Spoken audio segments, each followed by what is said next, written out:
എല്ലാവരും പറയുന്നു unfair eviction എന്നാണ്. എനിക്ക് മനസ്സിലാവുന്നില്ല എന്തുകൊണ്ട് അൺഫെയർ എവിക്ഷൻ എന്ന് പറയുന്നതെന്ന്. അവിടെ ഈ സീസൺ 7 കണ്ടസ്റ്റൻസിനെ എടുത്ത് നോക്കുമ്പം എനിക്ക് ആര് പോയാലും ഒരു അൺഫെയർ അവിടെ തോന്നുന്നില്ല. പിന്നെ സാബുമാൻ നിൽക്കുന്നതുകൊണ്ടാണ് പലരും ഈ അൺഫെയർ എവിക്ഷൻ എന്ന് പറയുന്നത് കേട്ടോ. ഓക്കെ ഫൈൻ, സാബുമാൻ നിൽക്കുന്നുണ്ട്, സാബുമാൻ പോയി കഴിഞ്ഞാൽ ബാക്കിയെല്ലാം ഫെയർ ആവോ? അപ്പോൾ ഞാൻ പറയണേ സാബുമാൻ ഒരു ആരൊക്കെയോ എന്തോ ചെയ്തിട്ടാണ് സാബുമാൻ നിൽക്കുക. ഒന്നിൽ PR-ൻ്റെ കളിയായിരിക്കാം, അല്ലെങ്കിൽ ശരിക്കും ഓഡിയൻസിന് ശരിക്കും സാബുമാൻ ഇഷ്ടപ്പെടുന്നു. അത് നമുക്ക് ഇപ്പോഴും പറയാൻ പറ്റില്ല. പക്ഷേ സാബുമാനെ അപേക്ഷിച്ച് ബാക്കി എല്ലാവരും നോക്കുമ്പം അവരുടെ ഗെയിം ഇത്ര ഭയങ്കര നമുക്ക് എൻ്റർടൈൻമെൻറ്റ് തരുന്ന ഒരു ഗെയിമല്ല. ജിസലിൻ്റെ ഗെയിം എന്താണ് ജിസൽ അവിടെ ചെയ്യുന്നത്? ഈ ജിസലിന് ഇപ്പോൾ അമ്മ വന്നു കഴിഞ്ഞപ്പോൾ കുറച്ച് ഗെയിം സ്ട്രാറ്റജി മാറ്റി, പക്ഷേ ആ ഗെയിം സ്ട്രാറ്റജി നെഗറ്റീവ് ഗെയിമാണ്. ജിസലിന് ലക്ഷ്മിനെ കുറിച്ച് ഇൻസെക്യൂരിറ്റി എന്തിന്? വൈ? ആ ഇൻസെക്യൂരിറ്റിയിൽ ഒരു കഴമ്പ് കാണുന്നുണ്ടോ നിങ്ങൾക്ക്? എനിക്ക് കാണുന്നില്ല. പിന്നെ അടുത്ത ഗെയിം എന്ന് വെച്ചാൽ പുള്ളിക്കാരി ആ പുതപ്പ് കേസ് പിന്നെ എടുത്തിങ്ങനെ, ഞാൻ പറയട്ടെ, ഈ കേസ് കേൾക്കുമ്പോൾ തന്നെ ആൾക്കാർക്ക് ദേഷ്യമാണ്. ആ പൊതുവെ ഓഡിയൻസിന് ദേഷ്യമാണ്. PR ടീമിൻ്റെ കാര്യമല്ല ഞാൻ പറയുന്നത്, പൊതുവെ ഓഡിയൻസിന് ദേഷ്യമാണ്. അത് പിന്നെ എടുത്തിടുന്നുണ്ട് ജിസേൽ, ഒനീലൊക്കെ. അത് അക്ബറിൻ്റെ തലയിൽ. അപ്പം അതൊരു നെഗറ്റീവ് ഗെയിമാണ്. അപ്പോൾ അവരുടെ ഗെയിമിൽ വേറെ പുതുമയൊന്നുമില്ല. നമ്മൾ കാണാൻ ആഗ്രഹിക്കുന്ന ആ ഒരു എൻ്റർടൈൻമെൻറ്റ് ഫാക്ടറൊന്നും ഇവർക്ക് തരാൻ പറ്റിയിട്ടില്ല. ഒനിയിൽ പ്രത്യേകിച്ച് 2 ആഴ്ചയായിട്ട് ആ ഗെയിം സ്ട്രാറ്റജി ഭയങ്കര നെഗറ്റീവാണ്. ഫോർ എക്സാമ്പിൾ, ആർക്കും ഇമ്മ്യൂണിറ്റി കിട്ടരുത്, നമുക്ക് വേണ്ട അപ്പോൾ വേറെ ആർക്കും വേണ്ട. ആ ആറ്റിറ്റ്യൂഡൊന്നും ആർക്കും ഇഷ്ടാവില്ല. അവരാണ് ഗെയിം കൊള്ളായിക്കൊണ്ടിരിക്കുന്നത്. അപ്പോൾ ആ ആറ്റിറ്റ്യൂഡ് ഉള്ളതുകൊണ്ടായിരിക്കും പലർക്കും അത് വോട്ട് ചെയ്യാൻ താല്പര്യമില്ലാത്തത്. നമ്മുടെയൊക്കെ വീട്ടിൽ നമുക്ക് വോട്ട് ചെയ്യാൻ തോന്നുന്ന ഒരാളുണ്ടോ എന്ന് നിങ്ങൾ ആലോചിച്ച് നോക്കുക. എപ്പോഴും എവിക്ഷൻ വരുമ്പം ജിഷൻ കഴിഞ്ഞ പ്രാവശ്യം പോയപ്പോൾ എല്ലാവരും പറഞ്ഞു അൺഫെയർ. ആ സൗമ്യ നിൽക്കുന്നതുകൊണ്ടാണ് ഈ അൺഫെയർ എന്ന് പറയുന്നത്. പക്ഷേ ജിഷിന് വേണ്ടി എത്ര പേര് വോട്ട് ചെയ്തിട്ടുണ്ട്? എത്ര പേർക്ക് വോട്ട് ചെയ്യാൻ തോന്നിയിട്ടുണ്ട്? അത് വലിയൊരു ഫാക്ടറാണ്. അതാണ് ക്വസ്റ്റ്യൻ. ഇനി അടുത്ത് ഞാൻ പറയുന്നത് നമ്മുടെ അനുമോളിൻ്റെ കേസ് പറഞ്ഞാൽ, അനുമോൾ ശരിക്കും കുറച്ച് നാളായിട്ട് ഇപ്പം ആ പുതപ്പ് കേസിന് ശേഷം കുറച്ച് ഇന്നാക്റ്റീവായിട്ട് വന്നിട്ട് പിന്നെയും പുള്ളിക്കാരിക്ക് അതേ ഇഷ്യൂസ് ഉണ്ട്. പുള്ളിക്കാരിയുടെ ക്യാരക്ടർ ശരിക്കും അനലൈസ് ചെയ്ത് കഴിഞ്ഞാൽ എന്തോ ഒരു കുഴപ്പമുണ്ട് ആ കുട്ടിക്ക്. എല്ലാത്തിനും ആ ഒരു രീതി കാണുന്നൊരു വ്യക്തിത്വം ഉള്ളതായിട്ടാണ് എനിക്ക് തോന്നുന്നത്. ഇത് പക്ഷേ പെണ്ണും കുഴപ്പമില്ല. ഇപ്പോൾ ആദില നൂറയുടെ അടുത്തൊക്കെ കിടക്കുമ്പോൾ പുള്ളിക്കാർക്ക് അതൊരു പ്രശ്നമേ അല്ല.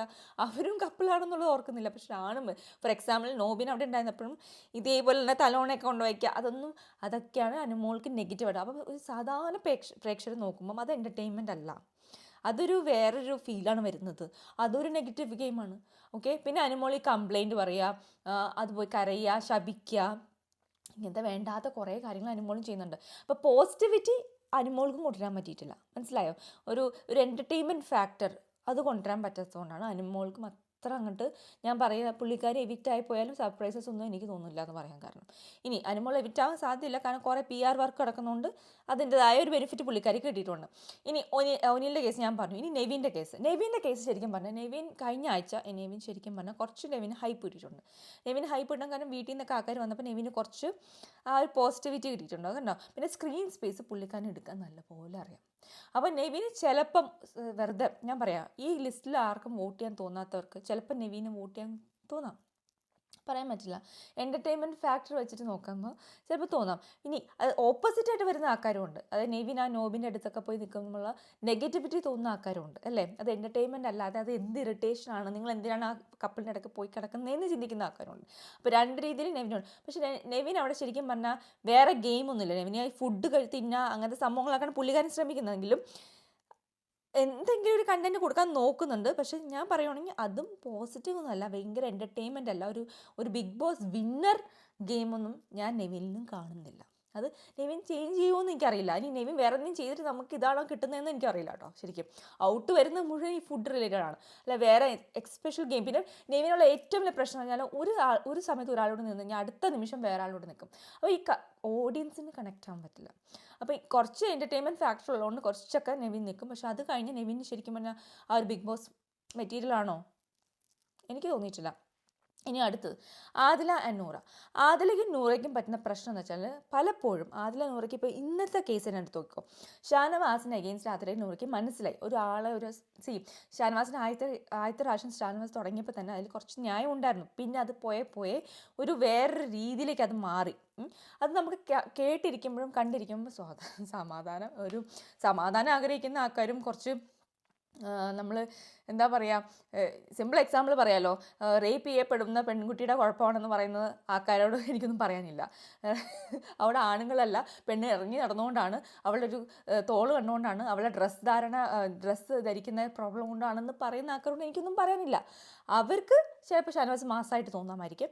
പക്ഷേ എനിക്ക് നോർമലി നോക്കുമ്പം അവിടെ ആദ്യം കുറച്ച് കറക്റ്റ്നെസ് ഉണ്ടായിരുന്നു പുള്ളിക്കാരൻ്റെ ഭാഗത്ത്. പിന്നെ ബാക്കി പുള്ളിക്കാരൻ ഗേൾസിനെ അഗെയിൻസ്റ്റ് ചെയ്യുന്നതൊക്കെ മോശമാണ്. അത് അതിൽ നൂറയ്ക്ക് അവിടെ മനസ്സിലായിട്ട് പുള്ളിക്കാരൻ്റെ അടുത്ത് പറയാൻ പറ്റാത്ത എന്തുകൊണ്ടാണ്. അവിടെയാണ് ഇവരുടെ ഗെയിമിൻ്റെ പോസിറ്റിവിറ്റി പോകുന്നത്. അപ്പോൾ അത് പിന്നെയും നെഗറ്റീവായില്ലേ. പിന്നെ അതിലൊക്കെ കഴിഞ്ഞ ആഴ്ചയൊക്കെ കാണിച്ച നെഗറ്റിവിറ്റി അതൊന്നും ലാലേട്ടൊന്നും എടുത്ത് പറയാത്തതുകൊണ്ട് അതിലെ രക്ഷപ്പെട്ടതാണ് ഒരുപാട്. ഒരുവിധം പറഞ്ഞിട്ടുണ്ടെങ്കിൽ അങ്ങനെ ആ ഫയർ മോഡിലൊന്നും വരാത്തതുകൊണ്ട് രക്ഷപ്പെട്ടു. പക്ഷേ അതൊക്കെ നെഗറ്റീവ് ഗെയിം ആയിരുന്നു. അപ്പോൾ അതുകൊണ്ടാണ് അവിടെ ആദില നൂറേയും ഭയങ്കര ഒരു ഗെയിമറായിട്ടോ അല്ലെങ്കിൽ ബിഗ് ബോസ് വിന്നർ മെറ്റീരിയലായിട്ടോ നമുക്ക് എനിക്ക് തോന്നിയിട്ടില്ല അങ്ങനെ തോന്നുന്നു. ഇനി ഫാൻസിന് ചിലപ്പോൾ തോന്നാം, PR ടീമിന് തോന്നാം. പക്ഷേ എൻ്റെ ഞാൻ നോർമലി കൺസിഡർ ചെയ്യുമ്പം അങ്ങനെ ഒരു ഗെയിമറോ അല്ലെങ്കിൽ സൂപ്പർ ഇൻ്റലിജൻറ്റ് ഗെയിമേഴ്സായിട്ടൊന്നും തോന്നിയിട്ടില്ല. ഇനി അവർ കമ്മ്യൂണിറ്റി വോട്ടിന് മാത്രം നിൽക്കാനാണ് അവർ പ്ലാനെങ്കിൽ ഇങ്ങനെ കളിച്ചാൽ മതി. അല്ലെങ്കിൽ അവർ ഗെയിം മാറ്റി കളിച്ചാൽ അവർക്ക് കുറച്ചും കൂടി ഓഡിയൻസിലേക്ക് ഇറങ്ങിച്ചെല്ലാൻ പറ്റും. അത് കാപ്പബിലിറ്റി ഉണ്ട്, പക്ഷെ ചെയ്തിട്ടില്ല. ഓക്കെ, ഇനി ലക്ഷ്മിയുടെ കാര്യത്തിൽ വരാം. ലക്ഷ്മി എന്ന് പറഞ്ഞാൽ അവിടെ ഒരു കാര്യം പറഞ്ഞ് പുള്ളിക്കാരി ഒരു ഫാൻ ബേസ് ഉണ്ടാക്കിയിട്ടുണ്ട്. ആ ഒരു കാര്യം അറിയാലോ, കമ്മ്യൂണിറ്റിക്ക് എഗെയിൻസ്റ്റ് കളിച്ചിട്ടാണ് പുള്ളിക്കാരി ഫാൻ ബേസ് ഉണ്ടായിരുന്നത്. ആ ഫാൻ ബേസ് വെച്ചിട്ട് തന്നെയാണ് കഴിഞ്ഞ പ്രാവശ്യം അഭിഷേകൊക്കെ രക്ഷപ്പെട്ടത്. ഓർമ്മയുണ്ടല്ലോ നിങ്ങൾക്ക് സീസൺ 6ൻ്റെ കാര്യം ഞാൻ പറയണ്ടല്ലോ. അപ്പോൾ അഭിഷേകും ലക്ഷ്മിയൊക്കെ ഒരേ കാറ്റഗറിയിൽ തന്നെ വരുന്നതാണ്. പുള്ളിക്കാരി ഇന്നലെ റിയാക്ട് ചെയ്തത് ഞാൻ പറയുകയാണെങ്കിൽ അവിടെ പോയി റിയാക്ട് ചെയ്യാനുള്ളൊരു കാര്യം ഉണ്ടായിരുന്നില്ല. പക്ഷെ ട്രിഗർ ചെയ്തത് പിന്നെ ഷാനവാസാണ്. വീട്ടിലെ അമ്മ വന്നപ്പോഴുള്ള വിഷയവും പിന്നെ വീട്ടിൽ പോയി പറഞ്ഞാൽ മതി പോടി വിളി, അതൊക്കെയാണ് ലക്ഷ്മിക്ക് ട്രിഗർ. അത് പുള്ളിക്കാരി സ്റ്റാൻഡ് എടുത്തു, അത് കുഴപ്പമില്ല, എടുത്തോ. പക്ഷെ അതിൽ ഒരു കുഴപ്പമെന്ന് വെച്ചാൽ വേറൊരാളുടെ കാര്യത്തിൽ വിഷയത്തിൽ ചെന്ന് സംസാരിക്കുമ്പോഴാണ് പലപ്പോഴും അബദ്ധം പറ്റുക. അതുകൊണ്ട് അത് അവോയ്ഡ് ചെയ്താൽ ലക്ഷ്മി കുറച്ച് നല്ലതായിരിക്കും. പക്ഷേ Lakshmi as a Bigg Boss കണ്ടസ്റ്റൻറ്റിന് എത്ര കോൺട്രിബ്യൂഷൻ കൊടുക്കാൻ പറ്റിയിട്ടുണ്ട്? പുള്ളിക്കാരിക്ക് ഇങ്ങനത്തെ കോൺട്രവേഴ്സീസിലല്ലാതെ ശരിക്കും പുള്ളിക്കാരി എന്താണ് നിങ്ങൾക്കറിയോ? ലക്ഷ്മി എന്താണെന്ന് എനിക്കറിയില്ല. ലക്ഷ്മിക്ക് എന്താണ്, ലക്ഷ്മിയുടെ ക്യാരക്ടർ എന്താണ്, അതിൽ ഓഡിയൻസിലേക്ക് റീച്ച് ആയിട്ടുണ്ടോ? എനിക്ക് റീച്ച് ആയിട്ടില്ല. മനസ്സിലായോ? അവിടെ ലക്ഷ്മിക്ക് അവിടെ തെറ്റി, അവിടെയാണ് പ്രശ്നം ലക്ഷ്മിയുടെ. അപ്പോൾ നോർമൽ ഓഡിയൻസ് നിങ്ങളുടെ ആ ഒരു ഇനീഷ്യൽ ട്രെൻഡിൽ വരുന്ന കമ്മ്യൂണിറ്റി വോട്ട്സ്, അതായത് മറ്റേ കമ്മ്യൂണിറ്റിക്ക് എഗെയിൻസ്റ്റ് പോകുമ്പോഴുള്ള കുറച്ച് ആൾക്കാരുണ്ടല്ലോ, കൊടി പിടിച്ച് വരുന്ന ഇതാണ് കറക്റ്റ് എന്ന് പറയുന്ന ആൾക്കാർ, അവരുടെ വോട്ട്സ് കിട്ടുമായിരിക്കും. പക്ഷെ അത് അവിടെ വരെ ഉള്ളൂ. നിങ്ങൾ എന്തെങ്കിലും അതിലൊരോട് ഫ്രണ്ട്ഷിപ്പ് കൂടി അതാവുമ്പം ആ വോട്ട് ബാങ്ക് കുറയും. മനസ്സിലായോ? അപ്പോൾ നിങ്ങളൊക്കെ ഈ ചെയ്യാത്തൊരു കാര്യമുണ്ട്, ഓഡിയൻസായിട്ട് കണക്ട് ചെയ്യും. ശരിക്കുള്ള റിയൽ ഓഡിയൻസ്, അതായത് ഇങ്ങനത്തെ ബയസ്നെസ് ഒന്നുമില്ല. അവർ ശരിക്കും ബിഗ് ബോസ് ആസ്വദിച്ച് കാണുന്ന ആൾക്കാരാണ്. അവരോട് കണക്ട് ചെയ്യാൻ പറ്റിയ കുറച്ചും കൂടി നന്നായിട്ട് ഈ പറഞ്ഞ ഇതൊക്കെയാണ് നോമിനേഷൻ ലിസ്റ്റ്. അതുകൊണ്ടാണ് ഈ നോമിനേഷൻ ലിസ്റ്റിലുള്ള ആൾക്കാരെ ഞാൻ പറയുന്നത്. ഇനി നോമിനേഷൻ ലിസ്റ്റിൽ ഇല്ലാത്ത ആൾക്കാരാണെങ്കിൽ ഞാൻ പറയുകയാണെങ്കിൽ എല്ലാവർക്കും അവരുടേതായ നെഗറ്റീവ്സ് ഉണ്ട് കേട്ടോ. നെഗറ്റീവ്സ് ഉണ്ട്, കുറച്ച് പോസിറ്റീവ്സ് ഉണ്ട്. പക്ഷേ എനിക്ക് പോസിറ്റീവായിട്ട് ഞാൻ പറയാൻ ആര്യൻ എനിക്ക് ഭയങ്കര പോസിറ്റീവായിട്ട് ഇപ്പോൾ തോന്നുന്നുണ്ട്. ആര്യൻ ഗെയിം മാറ്റിയിട്ടുണ്ട്. ആര്യൻ ഒരു എൻ്റർടൈനറാണ്. ആര്യൻ അതിൻ്റെതായ കുട്ടിക്കളി ഉണ്ട്, സംശയം എന്താ? 23 years ആയിട്ടുള്ള മാൻ, അയാൾക്ക് അയാളുടേതായ കുറവുകളുണ്ട്. പക്ഷേ ആര്യൻ പലപ്പോഴും സ്ത്രീകളോട് അപമര്യാദയായിട്ടും സംസാരിക്കുന്നതൊന്നും ഞാൻ കാണാറില്ല കേട്ടോ. അങ്ങനെ ഭയങ്കര അപമര്യാദയായിട്ട് ഷാനവാസൊക്കെ നല്ല ചെയ്ത പോലെ ഒന്നും അത്രയ്ക്ക് മോശമായിട്ട് ഞാൻ കണ്ടിട്ടുണ്ടോ? ഇനി ഞാൻ കണ്ടിട്ടില്ല. ഇനി ഞാൻ ശ്രദ്ധിക്കാഞ്ഞിട്ടാണെങ്കിൽ നിങ്ങൾ എന്നെ കമൻറ്റ് ചെയ്യുക. ചിലപ്പോൾ ഞാൻ ശ്രദ്ധിക്കാഞ്ഞിട്ടായിരിക്കും. പക്ഷേ ഒരുപാട് അപമര്യാദ. പിന്നെ ശൈത്യയുടെ കേസൊക്കെയാണ് പുള്ളിക്കാരൻ ചെയ്തത്. അപ്പോൾ പുള്ളിക്കാരൻ ഞാൻ സോറി പറഞ്ഞു, അന്ന് ഭയങ്കര റിഗ്രറ്റ് ഉണ്ട്. പിന്നെ പുള്ളിക്കാരുടെ ഫാമിലി വന്നപ്പോഴൊക്കെ ഭയങ്കര പോസിറ്റീവ് ഫീലിംഗ് കൊടുത്തിട്ടുള്ള ഒരു ഫാമിലിയാണ് ശരിക്കും പറഞ്ഞാൽ ആര്യൻ്റെ ഫാമിലി. അതുപോലെ തന്നെ അക്ബറിൻ്റെ ഫാമിലി വന്നപ്പോഴും ആ വൈഫൊക്കെ ഭയങ്കര പോസിറ്റീവായിരുന്നു. പക്ഷേ അക്ബറിനുള്ള ഏറ്റവും ഉള്ള അഡ്വാൻറ്റേജ് എന്താണെന്ന് അറിയാം, ഫുൾ ഹൗസ് അക്ബറിൻ്റെ എഗെയിൻസ്റ്റ് കളിക്കുവാണ്. അപ്പോൾ അക്ബറിനെ ഒന്നും ചെയ്യാതെ തന്നെ ശരിക്കും പറഞ്ഞാൽ ലൈം ലൈറ്റ് കിട്ടിക്കൊണ്ടിരിക്കുവാണ്. അതാണ് അവിടെ അക്ബറിന് കുറച്ച് അഡ്വാൻറ്റേജ്. പക്ഷേ ഇവരൊക്കെ ബിഗ് ബോസ് വിന്നർ ആളാണെന്ന് വെച്ചാൽ എനിക്ക് ഇപ്പോഴും അറിയില്ല, ക്വസ്റ്റ്യൻ മാർക്കാണ്. ഇത് ആരെങ്കിലും ഒരാൾക്ക് കൊടുക്കണമല്ലോ കപ്പ്, അപ്പോൾ ആർക്കെങ്കിലും കിട്ടുമായിരിക്കും. പക്ഷേ റിയൽ ബിഗ് ബോസ് വിന്നേഴ്സിനുള്ള ക്വാളിറ്റി ഉണ്ടോയെന്ന് വെച്ചാൽ ഇതുവരെ ആരും അത് കാണിച്ചിട്ടില്ല. ഞാൻ പറയാം, സീസൺ 7 ഒരു പരാജയം തന്നെയാണ് കേട്ടോ. ആരും അങ്ങനെ ദേ ഡിസേർവ് ഇറ്റ്. ഭയങ്കര പോസിറ്റീവ് പോയിന്റ്സ് എനിക്ക് എഴുതാനില്ല. ഇവരങ്ങനെ ചെയ്തു. അക്ബറിൻ്റെ കാര്യത്തിൽ കുറച്ച് നല്ല പോസിറ്റീവ് ഞാൻ പറയാം. എന്തൊക്കെ കാര്യം എന്ന്. ഒരു കാര്യം എനിക്ക് ഇഷ്ടമായത്, അക്ബർ അനുമോൾ ഈ സംഭവങ്ങളൊക്കെ കാണിക്കുമ്പം എനിക്ക് പോയൊരു കേസൊക്കെ ഉണ്ടായിരുന്നു, ഓർമ്മയുണ്ടോ? ആ സമയത്തൊക്കെ അക്ബർ പറയും. പിന്നെ അക്ബർ ചില സമയത്ത് കാര്യത്തിന് എഗെയിൻസ്റ്റും ജിസലിന് എഗെയിൻസ്റ്റും ഒക്കെ പറഞ്ഞിട്ടുണ്ട്. അതൊക്കെ എനിക്ക് ഓർമ്മയുണ്ട്. പിന്നെ ഇപ്പോഴാണെങ്കിലും ആ കാര്യങ്ങളൊക്കെ എടുത്തിടുമ്പം അക്ബർ പറയുന്നുണ്ട് ചീപ്പ് ഗെയിമാണെന്ന്. അപ്പോൾ കുറച്ച് അക്ബറിന് പോസിറ്റീവ്സ് ഉണ്ട്, ഇല്ല എന്ന് പറയുന്നില്ല. ആര്യനും അതുപോലെ തന്നെ കുറച്ച് മനസ്സിലാക്കി കളിക്കുന്നത്. പക്ഷേ ആര്യന് ചില സമയത്ത് മാറിപ്പോകുന്നുണ്ട്. ഈ ഭാഷാ പ്രശ്നങ്ങളോടാണോ എന്ന് എനിക്ക് അറിഞ്ഞൂടാ കേട്ടോ. ഇവർക്ക് ശരിക്കും മനസ്സിലാവുന്നുണ്ടോ? പലപ്പോഴും എനിക്ക് തോന്നുന്നു ഇവർ മനസ്സിലാവാതെ കളിക്കുന്നതുകൊണ്ടാണ് ഇവർക്ക് ഇങ്ങനെ തെറ്റ് പറ്റുന്നതെന്നാണ് ജിസേലിനും ആര്യനൊക്കെ. അപ്പോൾ അത് എന്തോ കമ്മ്യൂണിക്കേഷൻ പ്രോബ്ലം ഉണ്ട്, നോ ഡൗട്ട്. ഇനി ഷാനവാസിൻ്റെ കേസ് എടുത്ത് നോക്കുകയാണെങ്കിൽ ഷാനവാസ് പലപ്പോഴും കാണിക്കുന്നത്, ശരിക്കും ചില സമയത്തൊക്കെ ഷാനവാസ് കറക്റ്റ് പോയിന്റ് പറഞ്ഞു. പക്ഷെ അത് കഴിഞ്ഞ് ഷാനവാസ് പറയുന്ന ബാക്കി എല്ലാ കാര്യങ്ങളും ഉണ്ടല്ലോ, അനാവശ്യവും നമുക്ക് അൺനെസസറിയും പുള്ളിക്കാരൻ്റെ സ്റ്റാൻഡേർഡിന് തന്നെ കുറയ്ക്കുന്നതായിട്ടാണ് എനിക്ക് തോന്നാറ്. ഇനി ഇത് മാസാന്ന് പറഞ്ഞു വെക്കണമെന്ന് എനിക്കൊന്നും പറയാനില്ല. ഇങ്ങനെ ഞാൻ പറയും, ഒരാളെ പൊടി എന്ന് വിളിക്കുന്നത് മാസാണോ? അപ്പോൾ തിരിച്ച് പോടാന്ന് വിളിക്കുമ്പം അവരെ മാസം എന്ന് പറയുമോ? അത് പറയില്ലല്ലോ. അതെന്താ അങ്ങനെ പറയുന്നത്? അപ്പം അത് നിങ്ങളുടെ ഷോവനിസം അല്ലേ ഇത് കാണിക്കുന്നത്? അത് ഫീമെയിൽ ആയാലും മെയിൽ ആയാലും ഷോവനിസം എന്നുള്ള ക്യാരക്ടർ ഉണ്ടെങ്കിൽ അത് തെറ്റാണ്, അത് സംശയമില്ല. അത് ഇപ്പം ലക്ഷ്മി അങ്ങനെ ഷാനവാസിനോട് കാണിച്ചാലും ഞാൻ ഇതന്നെ പറയും. ഷാനവാസിനോട് ഇങ്ങനെ പെരുമാറുന്നെങ്കിൽ ഷാനവാസ് പറയണേ, എന്നെ പോടാന്ന് വിളിക്കരുത് എന്ന് പറഞ്ഞാൽ, നീ പോടാന്ന് ലക്ഷ്മി വിളിച്ചാലും ഞാൻ ഇതന്നെ പറയും. അത് തെറ്റാണ്. അതുപോലെ തിരിച്ച് ഷാനവാസ് ചെയ്യുമ്പോൾ ഞാൻ തെറ്റാന്ന് പറയും.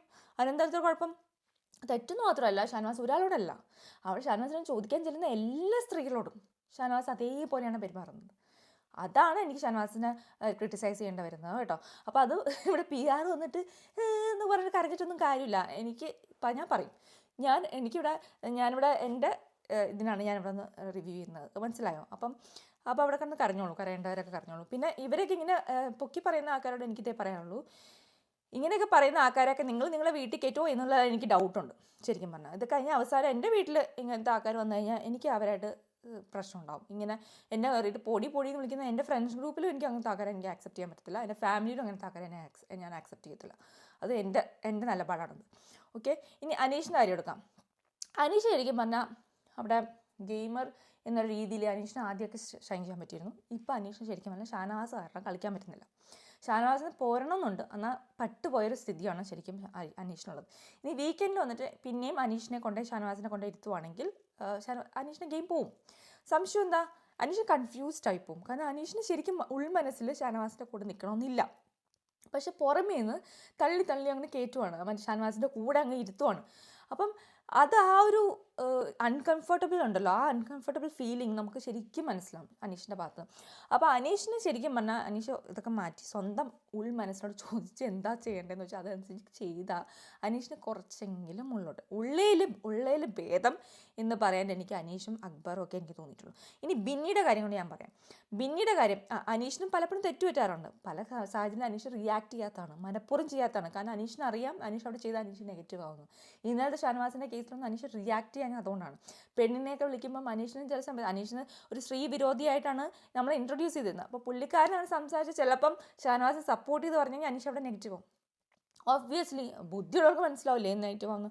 പെണ്ണുങ്ങളെ ചീത്ത പറയുന്നതാണോ മാസ്? അതാണോ മാസ്? അതല്ല മാസ്. അത് ബിഗ് ബോസിൻ്റെ ഹൗസിൻ്റെ പുറത്താണെങ്കിൽ വിവരം അറിഞ്ഞാൽ, ബിഗ് ബോസ് ഹൗസിൻ്റെ അകത്തായതുകൊണ്ടല്ലേ അറിയാത്തത്, അത് വേറെ കാര്യം. ഇനി ബിന്നിയുടെ കാര്യം പറയാം. ബിന്നി എന്ന് പറഞ്ഞാൽ ശരിക്കും പറഞ്ഞാൽ ബിന്നി കളിക്കുന്നുണ്ട്, ഗെയിം നല്ലോണം കളിക്കുന്നുണ്ട്. ബിന്നിക്ക് ചില സമയത്ത് പാളിച്ച് പറ്റാറുണ്ട്. കാരണം പുള്ളിക്കാരി ഈ എടുത്ത് ചാടാം, അതായത് ഭയങ്കര ഈഗോ ഹേർട്ടാകുമ്പോൾ എടുത്ത് ചാടില്ലേ നമ്മൾ, ആ മിസ്റ്റേക്സ് ഒക്കെ വരും. ഫോർ എക്സാമ്പിൾ ഇന്നലെ ടോയ്ലറ്റ് സമ്മതിക്കാതിരുന്നത്, അത് അവിടെ ഈഗോ ഹേർട്ടായി അതങ്ങ് ട്രിഗറായതാണ്. അത് ചെയ്തില്ലായിരുന്നെങ്കിൽ ബിന്നിയുടെ കറക്റ്റ് തന്നെ, ബിന്നി കുറച്ചും കൂടി നല്ല ഒരു ഗെയിമറായിട്ട് തന്നെ വരുന്നതാണ്. എന്തുകൊണ്ടാണ്?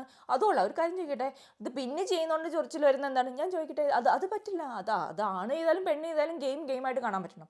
അത് പലർക്കും പറ്റാറില്ല. ആ ഫാൻ ഫോളോവേഴ്സിനൊക്കെ അതാണ് പ്രശ്നം. പെണ്ണ് ചെയ്ത് കഴിഞ്ഞാൽ അത് അഹങ്കാരവും, ആണ് ചെയ്ത് കഴിഞ്ഞാൽ അത് മാസം ആവാൻ പാടില്ല. അത് തെറ്റാണ്, അങ്ങനെയല്ല. അപ്പം ബിന്നിയുടെ പ്രശ്നം അവിടെയാണ് പറ്റിയത്. ബിന്നി അത് ചെയ്ത് തെറ്റ്. അത് ബിഗ് ബോസിന് പറഞ്ഞു കൊടുക്കാതെ വന്നു. അപ്പം ബിഗ് ബോസ് അതിൻ്റെ അർത്ഥം ഷാനവാസ് സപ്പോർട്ട് ചെയ്യുന്നതല്ല.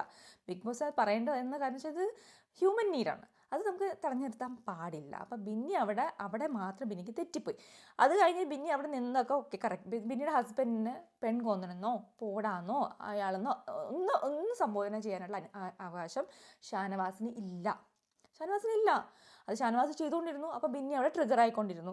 പിന്നെ മാവ് എടുത്തെറിയുക, അങ്ങനത്തെ കുറച്ച് ഡിസ്റെസ്പെക്ട്ഫുൾ ആയിട്ടുള്ള കാര്യം പുള്ളിക്കാരൻ ചെയ്തു. അപ്പം പുള്ളിക്കാരി ട്രിഗറായി. ലക്ഷ്മിയും അവിടെ ട്രിഗറായി.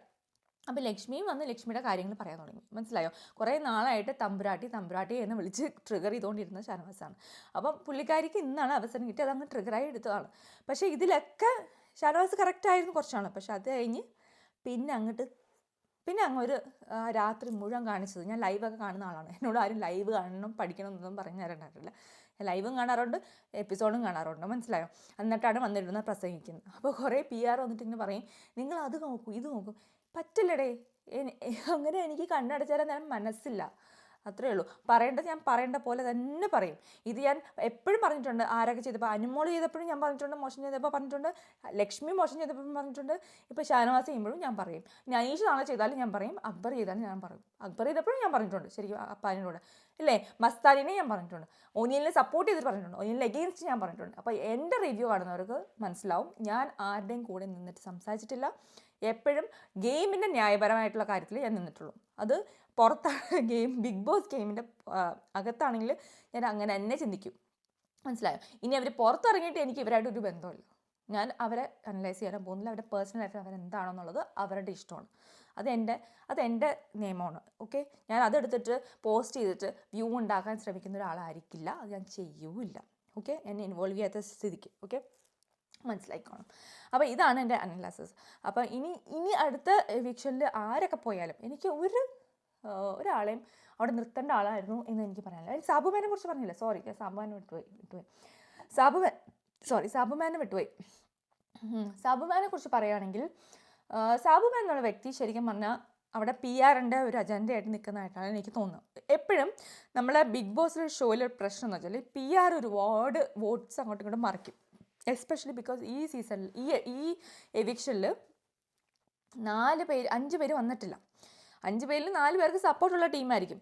ആ ടീമിന് എവിക്ഷൻ ആര്യനുണ്ടോ എന്ന് എനിക്കറിയത്തില്ല. അറ്റ്ലീസ്റ്റ് 3 പേർക്ക് ഉണ്ടാവും. അവർ അങ്ങോട്ടും ഇങ്ങോട്ടും ഇത് ചെയ്യാൻ സാധ്യതയുണ്ട്, വോട്ട് ഇത് ചെയ്യാൻ സാധ്യതയുണ്ട്. അങ്ങനെയായിരിക്കും സാബുമാനെ കുറച്ച് വോട്ട് ഇട്ടിട്ടുണ്ടാവുക. പക്ഷേ സാബുമാന് ശരിക്കും പറഞ്ഞാൽ പുറത്തിറങ്ങുമ്പോൾ ആൾക്കാർ വെറുതെ അത് നെഗറ്റീവാക്കി മാറ്റും. അപ്പോൾ സാബുമാനെ സംബന്ധിച്ച് സാബുമാൻ അവിടെ നോർമലായിട്ട് ജീവിക്കുന്നൊരു മനുഷ്യനാണ്. സത്യം പറഞ്ഞാൽ അങ്ങനത്തെ ഒക്കെ മനുഷ്യന്മാരാണ് നമുക്ക് റിയൽ ലൈഫിൽ നമുക്ക് ഇഷ്ടപ്പെടാൻ നമ്മുടെ കൂടെ ഇരിക്കുക. ഇനി അങ്ങനെ ചിന്തിക്കുന്ന വല്ല പ്രേക്ഷകരുണ്ടോ എനിക്കറിയില്ല. നമുക്ക് പ്രേക്ഷകരോട് ചോദിക്കാൻ പറ്റില്ലല്ലോ. ചില പ്രേക്ഷകർ ഇവിടെ നിന്ന് വന്ന യൂട്യൂബിലോ ഫേസ്ബുക്കിലോ ഇൻസ്റ്റാഗ്രാമിലോ ഒന്നും ഇല്ലാത്ത കുറേ പ്രേക്ഷകരുണ്ട്. ജസ്റ്റ് TV കണ്ട് വോട്ട് ചെയ്യുന്ന മാത്രം ആൾക്കാരുണ്ടാവും ഹോട്ട്സ്റ്റാറിൽ. അല്ല അവർ ഫുൾ വീഡിയോസ് എടുത്ത് കാണുന്ന ആൾക്കാരായിരിക്കുന്നില്ല. അവരിൽ കുറച്ച് പേർക്ക് തോന്നിയിട്ടുണ്ടാകും ഈ സീസണിൽ എല്ലാവരും മോശമായതുകൊണ്ട് ഒരു നല്ല ആൾ അയാളാണെന്ന് തോന്നിയിട്ട് ചിലപ്പോൾ വോട്ട് ചെയ്യുന്നതായിരിക്കാം. അതും ആവാം. അത് എപ്പോഴാണ് മനസ്സിലാവുന്നറിയോ? എല്ലാവരും നോമിനേറ്റ് ആവുന്ന ഒരു ദിവസം വരും. അന്നേരം നമുക്ക് മനസ്സിലാവും സാബുമാൻ ശരിക്കും വോട്ട് വരുന്നതാണോ കുറച്ചെങ്കിലും. അപ്പോഴെങ്കിലും നമുക്ക് മനസ്സിലായോ? കാരണം കുറച്ച് പേർക്ക് ഭയങ്കര PR-ന് ഭയങ്കര അഹങ്കാരങ്ങളുണ്ടെന്ന് എനിക്ക് മനസ്സിലാവുന്നുണ്ട്. കാര്യം ഷാനവാസിനെ കുറിച്ച് എന്തെങ്കിലും പറഞ്ഞു കഴിഞ്ഞാൽ അപ്പോൾ വരും കുറേ PR കൊടിയും പൊക്കി.